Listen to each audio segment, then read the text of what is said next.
اگر آپ ہمارے چینل پر نئے ہیں تو ہمارے چینل کو ابھی سبسکرائب کر لیں اور ساتھ والے بیل کے آئیکن پر کلک کر کے نئی آنے والی ویڈیو کی نوٹیفیکیشن بر وقت حاصل کریں۔ ونصلي على رسوله الكريم أما بعد فأعوذ بالله من الشيطان الرجيم بسم الله الرحمن الرحيم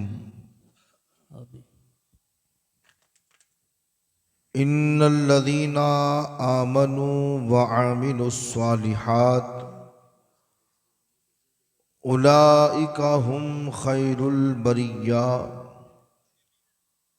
آمنت باللہ صدق اللہ العظیم وصدق رسولہ النبی الامین المتین المبین الکریم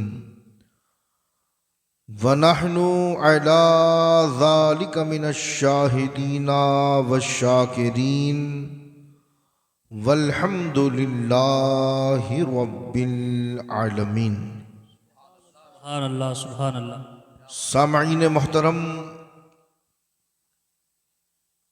11ویں شریف کا یہ مبارک اور رحمتوں بھرا مہینہ اپنے اختتام پر ہے۔ میں اللہ رب العزت کی بارگاہ میں دل کی عطا گہرائیوں سے دعا گو ہوں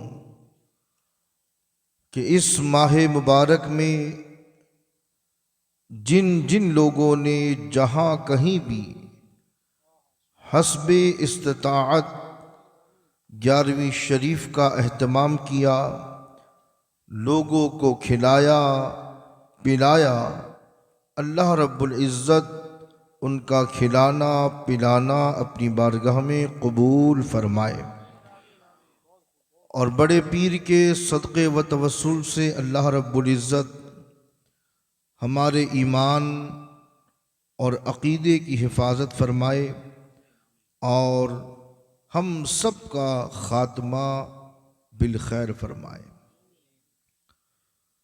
میں اپنے عنوان کی طرف آؤں، آئیے اس سے قبل انتہائی خلوص اور محبت کے ساتھ سیدہ کے بابا حسنین کریمین طیبین نیرین کے نانا یعنی کہ ہم سب کے آقا جناب احمد مجتبی محمد مصطفیٰ صلی اللہ علیہ وسلم کی بارگاہ بے کس پناہ میں والہانہ انداز میں بآواز بلند درود پاک کا نذرانہ پیش فرما لیں۔ پڑھیں اللہم صلی علی سیدنا شفیعنا و مولانا محمد وعلا آل محمد وبارک وسلم صلی علیہ صلاۃ و سلام علیک یا رسول اللہ صلی اللہ علیہ وآلہ وسلم۔ سبحان اللہ۔ قرآن مجید فرقان حمید میں اللہ رب العزت ارشاد فرماتا ہے، ان الذین آمنوا وعملوا الصالحات، بے شک وہ لوگ جو ایمان لے آئے اللہ اور اس کے رسول پر، اور اس کے بعد جنہوں نے اچھے کام کیے، اولئک ہم خیر البریہ، وہ لوگ انسانوں میں سب سے بہتر اور سب سے افضل ہیں۔ عزیزان گرامی، اللہ رب العزت نے خیر البریہ کہہ کر مخاطب کیا، اور خیر البریہ کا ترجمہ مفسرین قرآن نے اس انداز میں کیا کہ لوگوں میں سب سے بہتر، لوگوں میں سب سے اچھا، لوگوں میں سب سے پیارا، لوگوں میں سب سے بیسٹ کوالٹی والا خیر البریہ۔ سبحان اللہ۔ عزیزان گرامی، جب اس آیت کریمہ کی تفسیر کو ہم پڑھتے ہیں تو معلوم ہوتا ہے کہ علامہ جلال الدین سیوطی تفسیر در منصور میں اس آیت کے حوالے سے لکھتے ہیں کہ جب یہ آیت کریمہ نازل ہوئی، یعنی اللہ نے قرآن میں جب اس آیت کریمہ کو نازل فرمایا کہ ان الذین آمنوا وعاملوا الصالحات اولئک ہم خیر البریہ، تو حضرت جابر بن عبداللہ رضی اللہ تعالی عنہ بیان کرتے ہیں کہ جب یہ آیت کریمہ نازل ہوئی تو اللہ کے رسول صلی اللہ علیہ وسلم نے اپنے تمام صحابہ کے سامنے مولائے کائنات کی طرف اشارہ کر کے فرمایا کہ اے علی، قرآن میں جسے خیر البریہ کہا ہے وہ آپ کی ذات ہے۔ قرآن میں اللہ نے جسے خیر البریہ کہہ کر پکارا ہے، اے علی یہ آپ کی ذات ہے، وہ آپ کی ذات ہے۔ اور اس کے بعد اللہ کے رسول صلی اللہ علیہ وسلم ارشاد فرماتے ہیں کہ علی کے چاہنے والے جو علی سے بے پناہ محبت اور مودت کریں گے، اللہ قیامت کے دن انہیں اس حال میں اٹھائے گا کہ وہ راضیہ اور مرضیہ ہوں گے، یعنی وہ بھی اللہ سے راضی ہوں گے اور اللہ ان سے راضی ہوگا۔ سبحان اللہ، سبحان اللہ۔ یہ اس آیت کریمہ کی تفسیر تھی کہ اللہ کے رسول نے فرمایا علی خیر البریہ آپ کی ذات ہے اور آپ سے محبت کرنے والے ہیں، جب قیامت کے دن اٹھائے جائیں گے تو وہ اس حالت میں اٹھیں گے کہ وہ اللہ سے راضی ہوں گے، اللہ ان سے راضی ہوگا۔ چنانچہ اللہ نے قرآن میں فرمایا ان الذین آمنوا وعاملوا الصالحات اولئک ہم خیر البریہ۔ تو عزیزان ملت اسلامیہ، یہ ہماری اور آپ کی مشترکہ خوش نصیبی ہے کہ اللہ نے ہمیں اور آپ کو ان کے دامن سے وابستہ کیا ہے۔ قرآن جسے اہل بیت کہتا ہے، قرآن میں جس کے لیے آیت تطہیر نازل ہوئی ہے، قرآن میں جس کے لیے آیت مودت نازل ہوئی ہے، اور قرآن میں جس سے پیار کرنا، جن سے محبت کرنا، جن کے حقوق کی ادائیگی کرنا اللہ نے ہم پر فرض قرار دے دیا ہے۔ لیکن عزیزان ملت اسلامیہ، پیغام یہ بھی آپ کو دیتا چلوں کہ جس مقدس ہستی کا ہم اور آپ یہاں بیٹھ کر ذکر کرنے کے لیے آئے ہیں، وہ ذات ہے غوث الاعظم دستگیر کی، وہ ذات ہے شیخ عبد القادر جیلانی کی، جنہوں نے اپنی ساری زندگی اللہ کی عبادت میں گزاری، اللہ کی بندگی میں گزاری، اللہ کی یاد میں گزاری۔ یہی غوث الاعظم رضی اللہ تعالی عنہ ہیں کہ جو ماں کے پیٹ سے ولایت کو لے کر پیدا ہوئے، اللہ نے آپ کو ماں کے پیٹ ہی میں ولی بنا کر کے پیدا کیا۔ عزیزان گرامی، آپ جانتے بھی ہیں کہ باوجود اس کے غوث الاعظم کی زندگی کا عالم کیا تھا، ان کے شب و روز کیسے گزرا کرتے تھے، ان کی رات کیسے گزرا کرتی تھی، ان کے دن کیسے گزرا کرتے تھے۔ ارے یہی غوث الاعظم ہیں جنہوں نے ارشاد فرمایا کہ میں نے 40 سال تک عشاء کے وضو سے فجر کی نماز کو ادا کیا۔ ارے یہی غوث الاعظم ہے کہ جس کو اللہ نے مادرزاد ولی بنایا، باوجود اس کے وہ جنگلوں میں چلا گیا، بیابانوں میں چلا گیا، پتے کھا کر اللہ کی عبادت کرتے رہے۔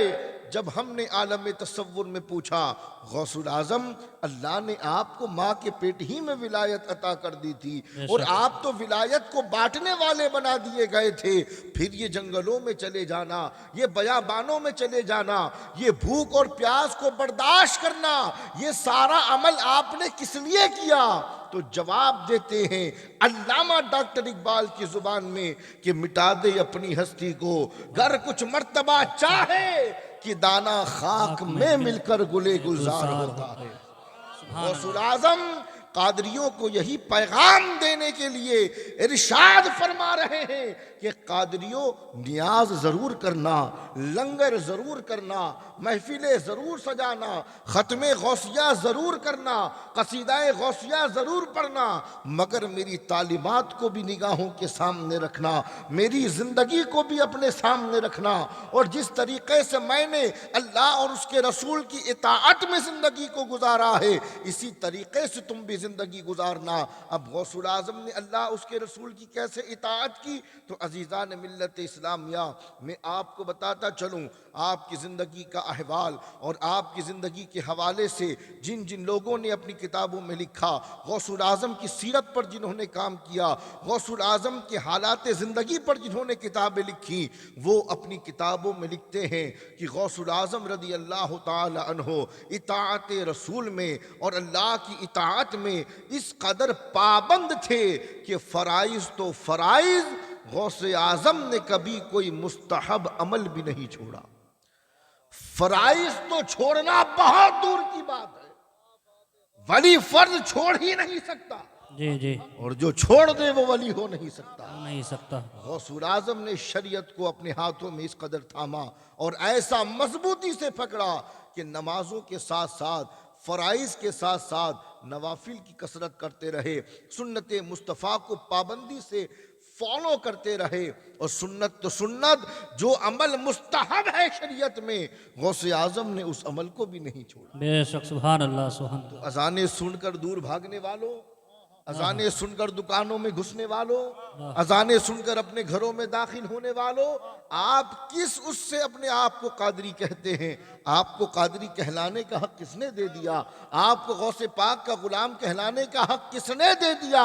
غلام تو آپ تب کہلاؤ گے جب مسجد سے آواز آئے حی علی الفلاح، تو آپ کے قدم گھر اور دکانوں کی طرف نہ بڑھیں بلکہ آپ کے قدم مسجد کی اور بڑھتے نظر آئیں۔ سبحان اللہ سبحان اللہ۔ عزیزان ملت اسلامیہ، غوث پاک اس ذات کو کہتے ہیں جو شریعت مطہرہ کا پیکر تھی، جس نے شریعت کے لبادے کو اس طرح اوڑھ لیا تھا کہ پیشانی کو دیکھو تو شریعت نمودار ہوتی تھی، آپ کا چلنا دیکھو تو شریعت کے مطابق، آپ کا اٹھنا دیکھو تو شریعت کے مطابق، بیٹھنا دیکھو تو شریعت کے مطابق، بات کرنا دیکھو تو شریعت کے مطابق۔ ایک واقعہ میں سناتا چلوں، توجہ عزیزان من، ایک عالم دین تھے جو غوث پاک کا امتحان لینے کے لیے آئے، نام بہت سن رکھا تھا کہ بہت بڑے عالم ہیں، بہت بڑے اللہ کے ولی ہیں، بے شمار کرامتیں ہیں جن کا ظہور ہوتا ہے۔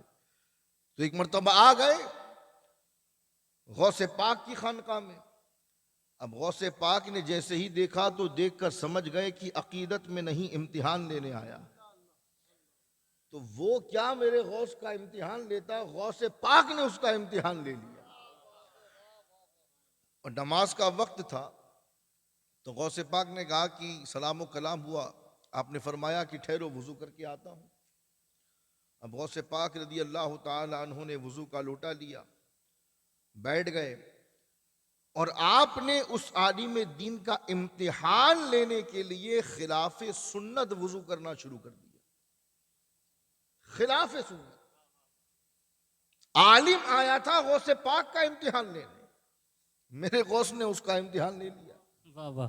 اب جیسے ہی اس نے غوث پاک کو خلاف سنت وضو کرتے دیکھا تو من ہی من میں سوچنے لگا، یہ اور ولی، اللہ اللہ۔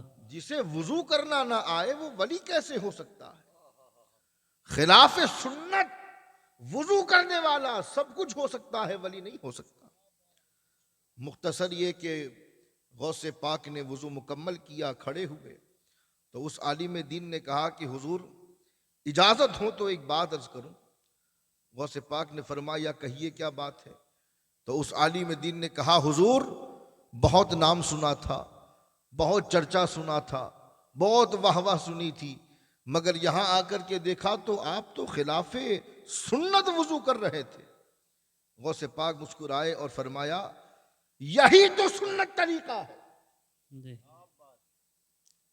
کر رہے ہیں خلاف سنت۔ جب کہا حضور آپ تو خلاف سنت وضو کر رہے تھے، یہ کیا بات ہوئی؟ بہت سنا تھا آپ کا چرچا، لیکن آپ کو تو وضو کرنا نہیں آتا۔ تو آپ نے فرمایا کہ جس طرح میں وضو کر رہا تھا نا، یہی سنتی طریقہ ہے۔ بولے سبحان اللہ۔ سبحان اللہ۔ میں خلاف سنت وضو نہیں کر رہا تھا، یہی اصل طریقہ ہے۔ تو اس عالم دین نے کہا حضور میں نے فلاں کتاب میں پڑھا ہے، میں نے فلاں مسئلے میں یہ چیز دیکھی ہے، میں نے اللہ کے رسول کی سیرت میں یہ دیکھا ہے کہ سنت طریقہ یہ نہیں ہے، سنت طریقہ تو یہ ہے کہ پہلے کلائیوں تک اچھے طریقے سے ہاتھ کو دھلا جائے۔ پھر اس نے ترتیب بیان کرنا شروع کر دی۔ غوث پاک نے کہا نہیں، جس طریقے سے میں وضو کر رہا تھا وہی سنت کے مطابق طریقہ ہے۔ واہ واہ واہ واہ۔ اب بہرحال بحث و مباحثہ، تو غوث پاک نے کہا کہ تو جن کتابوں کا نام لے رہا ہے ایک مرتبہ ذرا اس کو دوبارہ دیکھ لے اور پھر دیکھ کر بتا کہ کیا وہی طریقہ لکھا ہے جو تو بتا رہا ہے، واہ واہ۔ یا وہ طریقہ لکھا ہے جس طریقے سے میں وضو کر رہا ہوں۔ اللہ اکبر، اللہ اکبر۔ اس نے کہا کہ حضور دوبارہ پھر دیکھ لیتا ہوں۔ غوث پاک نے اپنا دست ولایت اٹھایا، آنکھوں پر پھیلا، کتابیں سامنے، اب ہر کتاب کو اٹھا کر دیکھ رہا ہے تو اس کتاب کی عبارت میں وہی طریقہ لکھا ہے جس طریقے سے غوث پاک وضو کر واہ رہے ہیں۔ واہ سبحان اللہ۔ ہر کتاب کو اٹھایا، دیکھا عبارت میں وہی طریقہ جس طریقے سے غوث پاک وضو کر رہے ہیں۔ اس نے کہا حضور کتاب میں گرچہ آپ کا طریقہ ہے میں پھر بھی نہیں مانتا، میرا دل کہتا ہے کہ جو طریقہ میں بتا رہا ہوں وہی طریقہ سنت کے مطابق ہے۔ جی جی بے شک۔ غوث پاک نے کہا اچھا اب بھی نہیں مانو گے؟ کہا نہیں مانوں گا۔ غوث پاک نے کہا کہ لوح محفوظ کو دکھا دوں پھر؟ واہ واہ واہ واہ۔ کہا دکھا دیجئے۔ غوث پاک نے اپنا دست ولایت آنکھوں پر رکھا تو اس مولانا نے لوح محفوظ کو دیکھا، لوح محفوظ پر بھی وہی طریقہ لکھا تھا جس طریقے سے غوث پاک وضو فرما رہے تھے۔ اب وہ عالم دین کہتا ہے کہ عبد القادر جیلانی میں پھر بھی نہیں مانوں گا، میرا دل کہتا ہے کہ جو طریقہ میں نے بتایا ہے وہی سنت کے مطابق ہے۔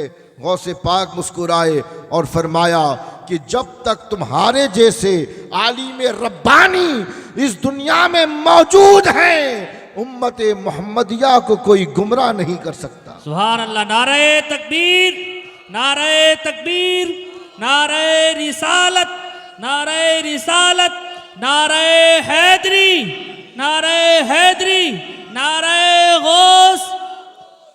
اس سے ہمیں اور آپ کو سبق یہ ملا کہ ہر چمتکار کو نمسکار مت کیا کرو۔ ذرا سا کوئی باپو اگر اچھا تعویذ دے دے اور کام بن جائے تو سیدھے قدموں میں، تمہارے جیسا تو کوئی دیکھا ہی نہیں۔ باپو آپ ملے اب آپ کو چھوڑیں گے نہیں، اور آپ بھی ہم کو مت چھوڑیے گا۔ تو ہر باپو کو دیکھ کر نمسکار مت کیا کرو۔ ہوتا یہ ہے کہ شروع میں آپ اس کو پکڑتے ہو، پھر وہ ڈیسائی چھوڑنے پر مجبور ہو جاتا ہے۔ غوث پاک نے یہ پیغام دیا ہے کہ کوئی کتنا ہی بڑا امامہ لگا کے آئے، کوئی کتنا ہی خوبصورت لباس پہن کر کے آئے، کوئی کتنا ہی خوبصورت دکھائی پڑے، اس کی خوبصورتی پہ مت جانا، اس کے ظاہر پر مت جانا، دیکھنا کہ شریعت پر کتنا عمل کرتا ہے، شریعت کا فالوور ہے یا نہیں، اذان ہوتی ہے مصلی بچھاتا ہے یا نہیں، ایسا تو نہیں کہ مصلی بچھانے کے بجائے بستر بچھانے لگ جاتا ہے۔ تو بستر بچھانے والوں کے پیچھے نہ بھاگو، بھاگنا ہے تو مصلی بچھانے والوں کے پیچھے بھاگو۔ اور یہاں پر ایک پیغام میں اپنے برادران ملت اسلامیہ کو دیتا چلوں۔ عزیزان گرامی، اس دور میں ہمارے لیے بہت سے چیلنجز ہیں، اور سب سے بڑا چیلنج عقیدے کی حفاظت ہے۔ توجہ رکھیے گا اس بات پر، سب سے بڑا چیلنج عقیدے کی حفاظت۔ اور عقیدہ کیا ہے اہل سنت کا؟ عقیدہ یہ ہے کہ بعد رسول اہل بیت اطہار سے محبت اور صحابہ کرام کی تعظیم، یہ اہل سنت و جماعت کا عقیدہ ہے۔ ذرا بھی اس سے کوئی ڈگ مگ ہو سمجھ جاؤ کہ اپنا نہیں ہے، کیونکہ یہ وہ دور ہے عزیزان گرامی کہ اہل بیت کا نام لینے والے تمہارے ایموشن کا فائدہ اٹھا کر کے تمہارے عقیدے کے ساتھ کھلواڑ کر رہے ہیں، اور یہ دن دور نہیں ہے کہ اگر آپ نے علماء سے رابطہ مضبوط نہیں رکھا اور علماء حق سے اگر آپ نے رابطہ مضبوط نہیں رکھا تو تم اپنا ایمان بھی برباد کر سکتے ہو۔ اسی لیے ہمیشہ اہل خانقاہ سے وابستہ رہو، اہل خانقاہ سے جڑے رہو، مشائخ کرام سے رابطے میں رہو، تاکہ وہ تمہارے عقیدے کو ٹٹولتے رہے۔ جہاں تمہارے اندر گڑبڑی دکھائی دے وہ ہاتھ پکڑ کر کے تمہیں سیدھے راستے پر لے آئے۔ عزیزان گرامی، عقیدے کی حفاظت ضروری ہے۔ تو عزیزان گرامی، بات کر رہا تھا غوث پاک کی۔ غوث پاک شریعت کے پابند تھے اور حق گو علماء کو آپ پسند فرمایا کرتے تھے۔ عزیزان گرامی، غوث پاک رضی اللہ تعالی عنہ کی ولایت کے حوالے سے ایک انتہائی مشہور بات ملتی ہے کہ اللہ رب العزت سے جب کوئی بات منوانی ہو تو میرے غوث کا وسیلہ پیش کر دو، کیونکہ اللہ رب العزت میرے غوث کے وسیلے کو کبھی ٹالتا نہیں ہے، رد نہیں کرتا ہے۔ شیخ حماد دباس بہت بڑے بزرگ تھے اور ان کی ولایت کا بھی چرچا بغداد میں بہت تھا۔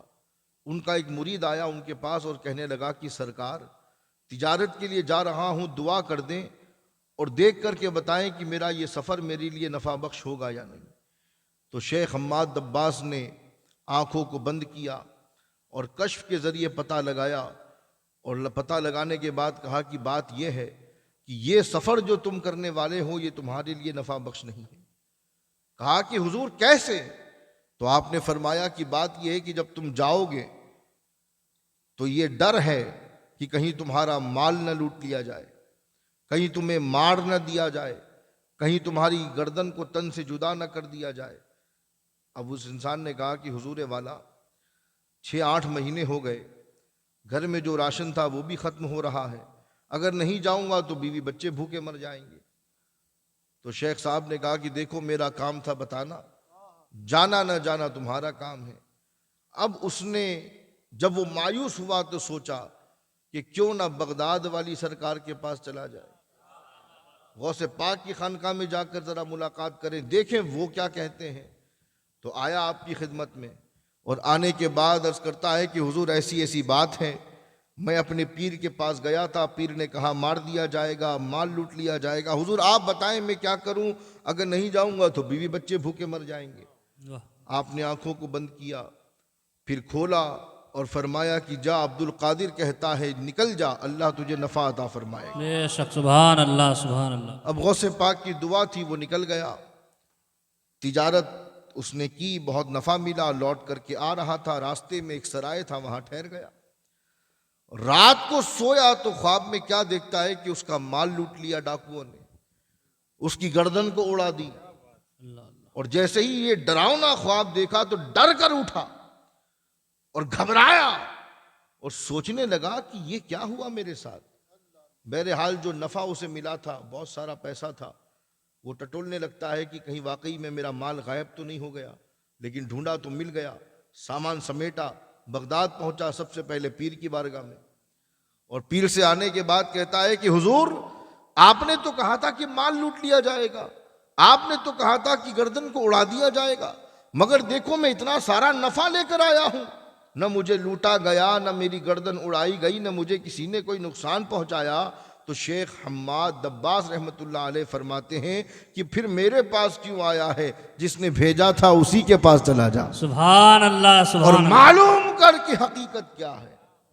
غوث پاک کی بارگاہ میں آیا، واقعہ سنایا، تو غوث پاک نے فرمایا کہ سن، تیرے مرشد نے جو تجھ سے کہا تھا وہ حقیقت تھی، سبحان اللہ۔ تیرے مرشد نے غلط نہیں کہا تھا، جو کچھ کہا تھا وہ حقیقت تھی، لیکن جب تم میرے پاس آیا تو میں نے اپنے رب سے تیرے لیے 70 مرتبہ دعا کی اور اللہ نے میری دعا کو قبول کر لیا، اور جو تیرے ساتھ حقیقت میں ہونے والا تھا اللہ نے اسے خواب میں تبدیل کر دیا۔ سبحان اللہ سبحان اللہ۔ تو یہ غوث پاک کو اللہ نے پاور عطا کیا ہے کہ غوث پاک اپنے رب سے اپنی باتوں کو منوا لیا کرتے ہیں، اور رب میرے غوث کے وسیلے کو، ان کے نام کے وسیلے کو کبھی رد نہیں فرماتا۔ بے شک بے شک۔ تو یہ جو غوث اعظم سے عقیدتیں ہماری وابستہ ہیں، ان عقیدتوں کو اور مضبوط کرو تاکہ غوث کا کرم ہم پر جم کر کے برسے۔ بے اور شک عزیزان گرامی، کوشش کرو اپنے گھروں میں نماز کی پابندی کرنے کی، کوشش کرو اپنے گھروں میں قرآن کی تلاوت کرنے کی، کوشش کرو اپنے گھروں میں ذکر و اذکار کی، تاکہ علائیں بلائیں تمہارے گھر میں داخل نہ ہو، اللہ کی رحمت تمہارے گھر پر جم کے برسنے لگ جائے۔